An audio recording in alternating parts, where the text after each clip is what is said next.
Willy el Friki. Los padres de Willy pensaban que su hijo era raro por la gran atención con que estudiaba los pájaros muertos y sus colecciones de bichos muertos, y por cómo se quedaba mirando durante una hora o más las nubes en movimiento. Pero solo Roxy lo expresaba en voz alta.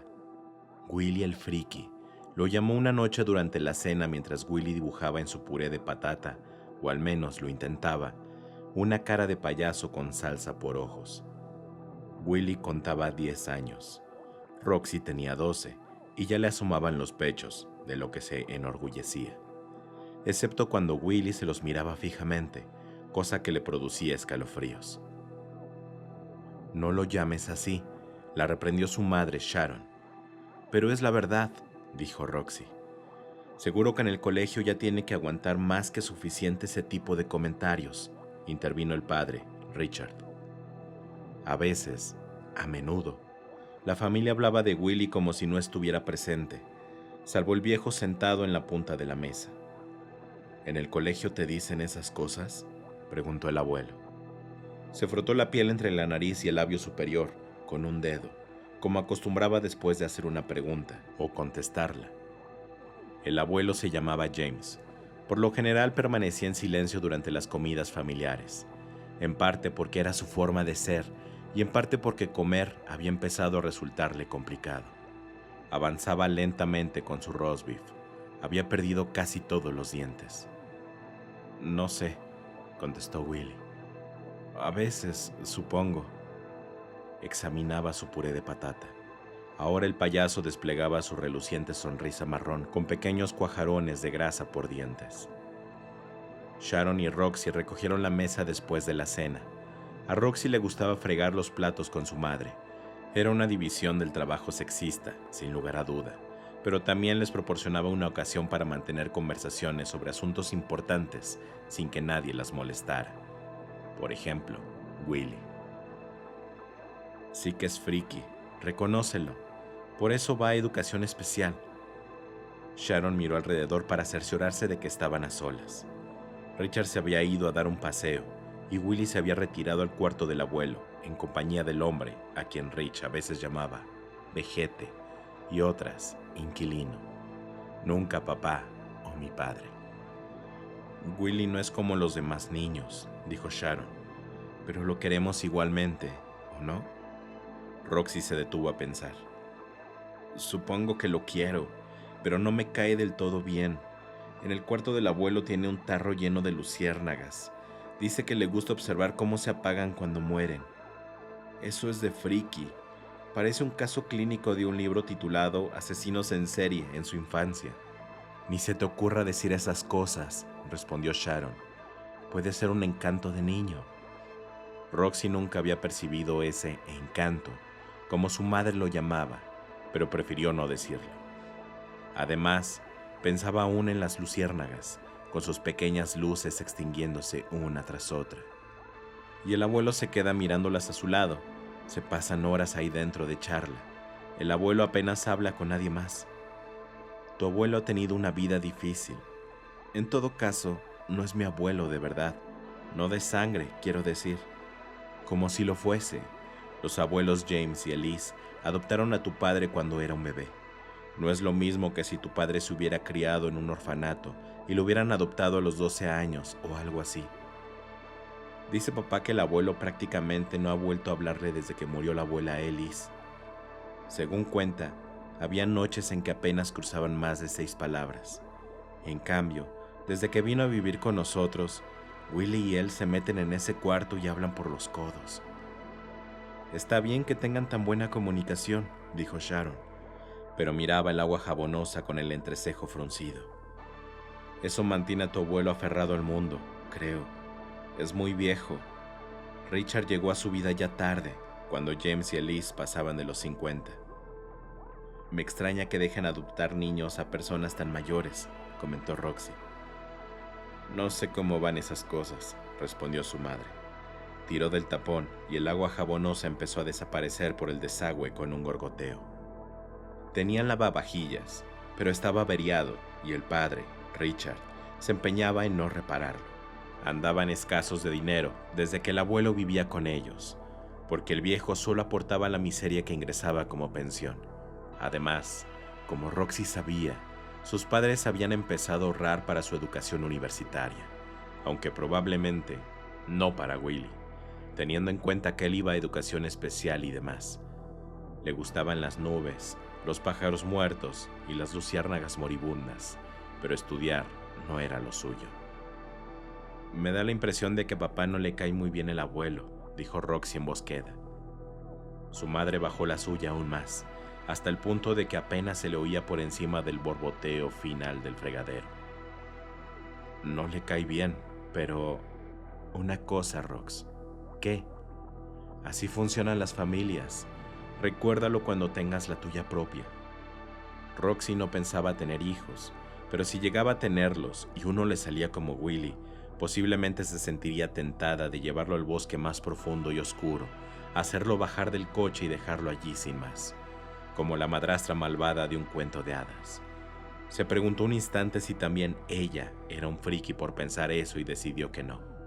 Una vez había oído a su padre decir a su madre que Willy tal vez acabara llenando bolsas de las compras de Kroger's. James Jonas Fiedler, alias Abuelo, alias Yayo, alias Vejete, salía de su habitación, que Sharon llamaba su guarida y Richard su cubil. A la hora de las comidas, y a veces se sentaba en el porche trasero y se fumaba un cigarrillo, 3 al día. Pero la mayor parte del tiempo lo pasaba en el pequeño dormitorio de la parte de atrás, que había sido el despacho de la madre hasta el año anterior. A veces veía un rato la televisión que tenía en la cómoda, 3 canales, sin cable. Básicamente dormía o permanecía sentado en silencio en una de las 2 butacas de mimbre mirando por la ventana. Pero cuando Willy entraba, el abuelo cerraba la puerta y charlaba. Willy lo escuchaba y si preguntaba algo, el abuelo siempre le contestaba. Willy sabía que la mayoría de las respuestas eran invenciones y comprendía que la mayoría de los consejos eran malos. Willy iba a educación especial porque eso le dejaba tiempo para pensar sobre cosas más importantes, no porque fuera tonto. Y sin embargo, le gustaba oír esas respuestas y consejos. Si eran disparates, tanto mejor. Aquella noche, mientras hablaban de ellos en la cocina, Willy preguntó otra vez al abuelo, solo para comprobar si su respuesta coincidía con historias anteriores. ¿Qué tal tiempo hacía en Gettysburg? El abuelo se frotó debajo de la nariz con un dedo, como si se palpara en busca de un asomo de bigote y caviló. Primer día, nublado y alrededor de 25 grados. No se estaba mal. Segundo día, parcialmente nublado y 27 grados. Seguía sin estarse mal. Tercer día, al día de la carga de Pickett, 31 grados y hacía un sol de justicia. Y recuerda que llevamos uniformes de lana. Todos apestábamos a sudor. El parte meteorológico concordaba. De momento todo en orden. ¿De verdad estuviste allí, abuelo? Sí, dijo el abuelo sin vacilar. Se pasó el dedo por debajo de la nariz y por encima del labio. A continuación, empezó a hurgarse entre los dientes que le quedaban con una uña amarillenta para extraerse unas hebras de roast beef. Y viví para contarlo. Muchos se quedaron allí. ¿Quieres que te cuente cómo fue el 4 de julio, el día de la independencia? La gente tiende a olvidarse de ese día porque había terminado la batalla. No esperó la respuesta de Willy. Llovía cántaros, las botas se quedaban pegadas al barro, los hombres lloraban como niños. Lee a lomos de su caballo. ¿Traveler? Sí, Traveler. Lee estaba de espaldas a nosotros. Tenía el sombrero y el calzón manchados de sangre, pero no era sangre suya. A él no lo habían herido. Ese hombre era el demonio. Willy cogió el tarro del alféizar. Salsa de pepinillos Heinz, se leía en la etiqueta descolorida, y lo inclinó a un lado y al otro, recreándose en el roce seco de las luciérnagas muertas contra el cristal. Imaginó que se parecía al sonido del viento en la hierba del cementerio un día caluroso de julio. Háblame del abanderado. El abuelo se deslizó el dedo entre la nariz y el labio. Ya te lo he contado 20 veces. Solo el final es la parte que me gusta. Tenía 12 años. Subía por la ladera a mi lado, con las barras y estrellas ondeando en el aire. Llevaba el cabo del asta encajado en una cazoleta de hojalata prendida del cinturón. Esa cazoleta la había hecho mi compañero Mika LeBlanc. Habíamos subido media ladera de Cemetery Hill cuando alcanzaron al chico en pleno cuello. «Cuéntame lo de la sangre». El chico separó los labios. Tenía los dientes apretados. Por el dolor, supongo. La sangre salía a chorros entre ellos. Y brillaba. Exacto. El abuelo se pasó el dedo por debajo de la nariz en un gesto rápido y luego se concentró de nuevo en sus dientes, donde seguía trabada una molesta hebra. Brillaba como rubíes bajo el sol. Y tú de verdad estabas allí. ¿No te lo había contado? Fui yo quien cogió la bandera del sur cuando el chico fue abatido. Corrí con ella 20 pasos más, hasta que ordenaron la retirada cuando ya estábamos a tiro de piedra de la barricada de rocas, detrás de la que se escondían los yanquis. Cuando ahuecamos el ala, volví a cargar con ella ladera abajo, e intenté saltar por encima de los cadáveres, pero no siempre me fue posible, porque había muchos. Cuéntame lo del gordo. El abuelo se frotó la mejilla, ris, y después otra vez bajo la nariz, ras. Cuando le pisé la espalda, se tiró un pedo. Willy contrajo el rostro en una sonrisa muda y se rodeó el torso con los brazos. Era su reacción cuando algo le hacía gracia, y cuando Roxy observaba esa cara botargada y ese autoabrazo, sabía con certeza que era un friki. «Ya», exclamó el abuelo, y por fin desprendió la larga hebra de roast beef. «Dásela de comer a las luciérnagas». Entregó la hebra a Willy, que le echó en el tarro de Heinz sobre las luciérnagas muertas. «Ahora háblame de Cleopatra». «¿Qué parte?» «La de la barcaza». «Ajá, la de la barcaza, ¿eh?» El abuelo se acarició el filtro, esta vez con la uña, ris. «Bueno, está bien». El Nilo era tan ancho que apenas se veía la otra orilla, pero aquel día estaba tan listo como la tripa de un bebé. Yo iba al timón. Willy se inclinó hacia adelante, cautivado. Un día, no mucho después del roast beef y del puré de patata con cara de payaso, Willy se hallaba sentado en un bordillo tras una tormenta. Otra vez se le había escapado el autobús, de vuelta a casa. Pero no le importaba. Observaba un topo muerto en la alcantarilla, esperando a ver si la corriente de agua lo arrastraba hasta el imboral y el cadáver pasaba a través de la reja. Se acercaron dos chicos mayores que intercambiaban puñetazos en los brazos y comentarios soeces. Se detuvieron al ver a Willy. «Mira ese niño, se está abrazando», dijo uno. «Porque ninguna chica en su sano juicio lo abrazaría, jamás», dijo el otro. «Es el bicho raro», afirmó el primero. «Fíjate en esos ojillos rojizos». «Y el corte de pelo», indicó el segundo. «Parece que se lo hayan esculpido». «Hey, niño del autobús especial». Willy dejó de abrazarse y los miró. «Tu cara se parece sospechosamente a mi culo», dijo el primero, y chocó los 5 con su compañero. Willy dirigió de nuevo la mirada hacia el topo muerto. Avanzaba hacia la reja del imbornal. Dudaba que fuera a llegar, a menos que empezara a llover otra vez. El primer chico mayor le asestó un puntapié en la cadera y propuso darle una paliza. «Déjalo en paz», dijo el segundo. «Me gusta su hermana, está buenísima». Siguieron por su camino. Willy esperó a perderlos de vista, entonces se levantó. Se tiró de los fondillos húmedos del pantalón para despegárselos del trasero y volvió a casa a pie. Sus padres no habían regresado aún del trabajo. Roxy andaba por ahí, seguramente con alguna amiga suya. El abuelo veía un concurso por televisión en su cuarto. Apagó el aparato en cuanto Willy entró. «Te veo un poco rengo», observó el abuelo. «¿Cómo?» «Cojo, un poco cojo. Salgamos al porche de atrás. Quiero fumar. ¿Qué te ha pasado?» «Un chico me ha dado una patada», contestó Willy. Yo estaba mirando un topo, muerto. Quería ver si llegaba o no a la boca de la alcantarilla. ¿Ha llegado? No. A no ser que haya llegado después de que me fuera, pero no lo creo. Así que te ha dado una patada, ¿eh? Sí. Ajá, dijo el abuelo. Y con eso quedó zanjado el asunto. Salieron al porche, se sentaron, el abuelo se encendió un cigarrillo y, tosiendo, expulsó la primera calada en varias nubes de humo. Háblame del volcán que hay debajo de Yellowstone, propuso Willy. ¿Otra vez? Sí, por favor. Verás, es de los grandes. Puede que el más grande, y un día estallará. Cuando eso ocurra, se llevará todo el estado de Wyoming, más parte de Idaho y casi todo Montana. Pero eso no es todo, dijo Willy. Ni mucho menos. El abuelo fumó y tosió. Arrojarán 1.000 millones de toneladas de ceniza a la atmósfera. Morirán los cultivos de todo el mundo. Morirá gente en todo el mundo. Ese internet del que todos están tan orgullosos se irá al garete. Los que no mueran de hambre morirán asfixiados, añadió Willy.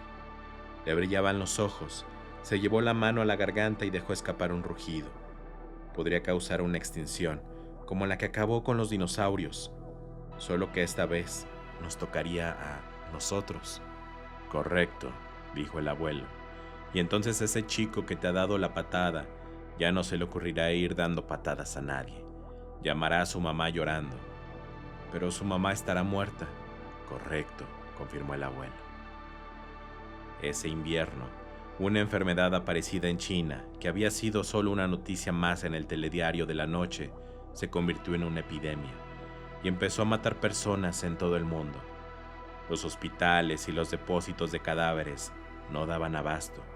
En Europa, la gente apenas salía de sus casas y, cuando salía, se ponía una mascarilla.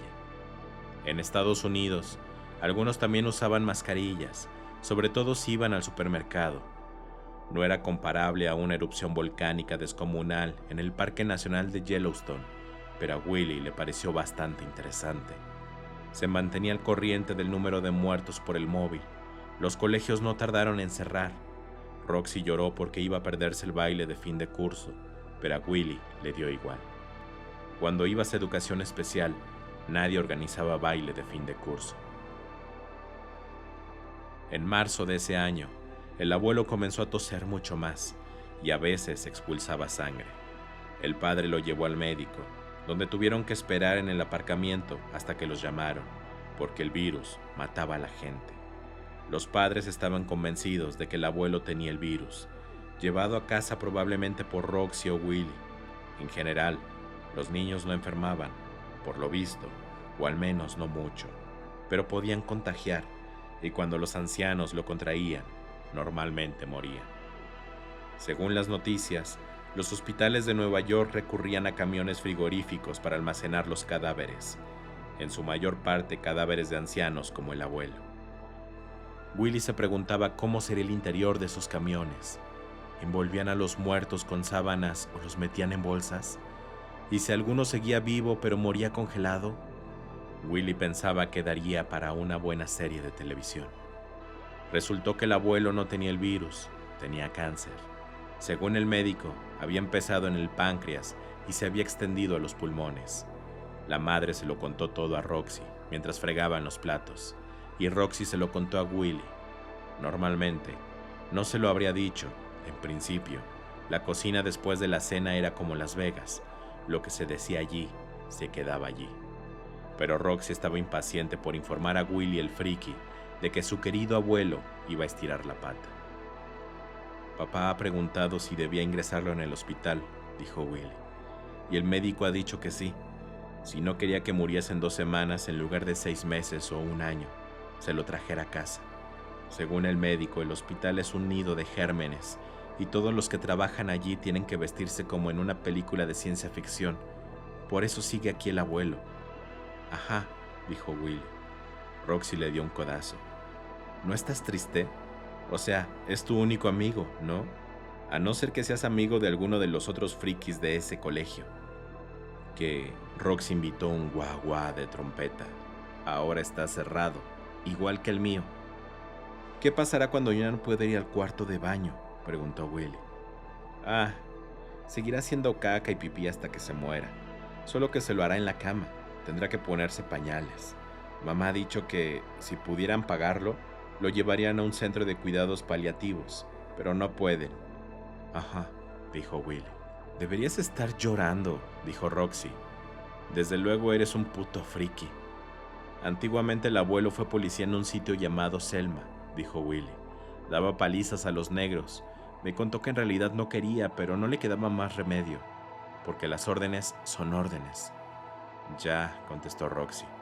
Y aún más antiguamente tenía las orejas puntiagudas y unos zapatos con las punteras enroscadas, y trabajaba en el taller de Papá Noel. No es verdad, dijo Willy. Papá Noel no existe. Roxy se llevó las manos a la cabeza. El abuelo no duró un año, ni 6 meses, ni siquiera 4. El declive fue rápido. A mediados de esa primavera ya estaba postrado en cama y usaba pañales para adulto debajo del camisón. La tarea de cambiárselos recayó en Sharon, por supuesto. Richard insistió en que no soportaba aquel hedor. Cuando Willy se ofreció a echar una mano si le enseñaba a hacerlo, ella lo miró como si estuviera mal de la cabeza. Al entrar a cambiarle el pañal y darle sus frugales comidas, que para entonces tomaba pasadas por la licuadora, Sharon se ponía la mascarilla. No era el virus lo que le preocupaba, porque él no lo tenía. Se lo ponía solo por el olor, que ella llamaba peste. A Willy, en cierto modo, le gustaba esa peste. No le encantaba, eso sería exagerar, pero le gustaba. Esa mezcla de orina, Vicks y la lenta descomposición del abuelo era interesante del mismo modo que lo era observar pájaros muertos, o ver al topo muerto realizar su último viaje por la alcantarilla, una especie de funeral a cámara lenta. Aunque en la habitación del abuelo había 2 butacas de mimbre, ya solo se usaba una. Willy la acercaba a la cama y hablaba con el abuelo. ¿Estás ya muy cerca?, preguntó un día. Bastante, contestó el abuelo. Se deslizó un dedo trémulo por debajo de la nariz. Se le había puesto el dedo amarillo. Tenía amarilla toda la piel, porque, además del cáncer, padecía una cosa que se llamaba ictericia. Tuvo que dejar el tabaco. ¿Te duele? Cuando toso, respondió el abuelo. Hablaba con voz baja y ronca, como el gruñido de un perro. Las pastillas van bastante bien, pero cuando toso, es como si me desgarrara. ¿Y cuando toses, notas el sabor de tu propia mierda?, dijo Willy con toda naturalidad. Correcto. ¿Estás triste? No, estoy preparado.